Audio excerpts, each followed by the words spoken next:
Walk down certain streets in Mumbai today, and you might see political workers vandalizing storefronts or threatening shopkeepers. They aren't there for the money in the register. They are targeting these businesses because of the language written on their signs. These banners represent an aggressive push for regional identity in India's wealthiest, most globalized city. It is a recurring cycle of friction over which language deserves dominance in the public square. This tension isn't new. As the British Empire collapsed in 1947, a massive question loomed over the city's future. Which community would rightfully inherit this economic engine? These modern storefront attacks are the echoes of a decades-long collision. On one side are the Marathi people, whose geography the city occupies. On the other are the migrant communities who have historically controlled the city's wealth.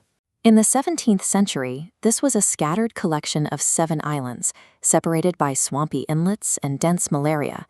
The islands were inhabited by Koli fishermen living in small, disconnected basts. To the outside world, the territory offered almost no strategic value and yielded zero tax revenue. The British Crown viewed the islands as a geopolitical burden. In 1668, King Charles II leased the entire archipelago to the East India Company for a mere £10 of gold a year, essentially the price of a small house in London. The foundation of Asia's most valuable real estate started as a geographic and economic throwaway. To make the islands profitable, Governor Gerald Ongare rebranded Bombay as a fortified sanctuary. He wanted to insulate the port from the constant warfare between the Mughals and the Marathas on the Indian mainland. Ongare knew that trade required people, so he introduced incentives that were radical for the time. He offered significant tax breaks and guaranteed the right to practice their own religions without interference. This attracted specific migrant groups: Parsis, Gujaratis, Marwaris, and Jewish merchants. Unlike the British administration in Calcutta, which maintained a rigid racial hierarchy, the Bombay government treated these merchants as essential partners in the city's expansion. This policy transformed the islands into a cosmopolitan engine, creating a unique environment where migrant capital could operate with unprecedented freedom.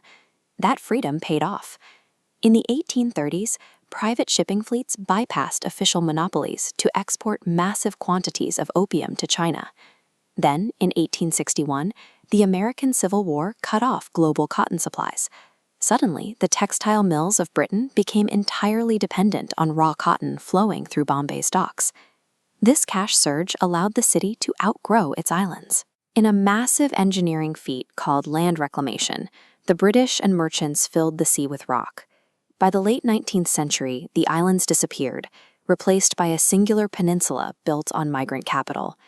The new land was immediately covered in infrastructure: deep-water docks, sprawling railways, and hundreds of smoke-belching textile mills. This industrial explosion required a massive volume of manual labor. To fill the factories, hundreds of thousands of Marathi-speaking people migrated from the surrounding rural hinterlands. They became the backbone of the city's physical production. This created a rigid class structure defined by ethnicity.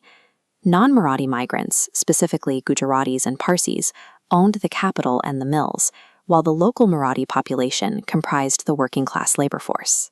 The islands were now physically stitched together, but the population was stratified. Migrant capital occupied the boardrooms, while Marathi labor occupied the factory floors. Following independence in 1947, the new Indian government attempted to reorganize the country's internal map. In the 1950s, the Fazal Ali Commission was tasked with redrawing state borders based on the primary language of the people living there. This move terrified the city's merchant elite. A powerful business lobby, including Parsi industrialist J.R.D. Tata, argued that because their investments built the infrastructure, Bombay should remain an independent city-state, free from Marathi political control. They were met by the Samyukta Maharashtra movement. This was a massive uprising of the Marathi working class, who argued that because the city sat on their land and was run by their labor, it was their rightful capital. The government was caught between 2 competing claims. They had to decide if the city belonged to the money that financed its expansion or the people who lived in its surrounding territory. When the commission suggested a compromise, keeping Bombay as a bilingual territory, the Marathi labor unions and activists took to the streets in protest. The Gujarati chief minister, Morarji Desai, ordered the police to suppress the movement. In a single week of 1956, police gunfire killed over 80 Marathi protesters. The violence made the city ungovernable. Prime Minister Nehru eventually conceded, and in 1960, the state was formally partitioned. Bombay was officially handed over to become the capital of Maharashtra. But while the political map gave the city to the Marathis, the majority of the city's businesses and wealth remained in migrant hands.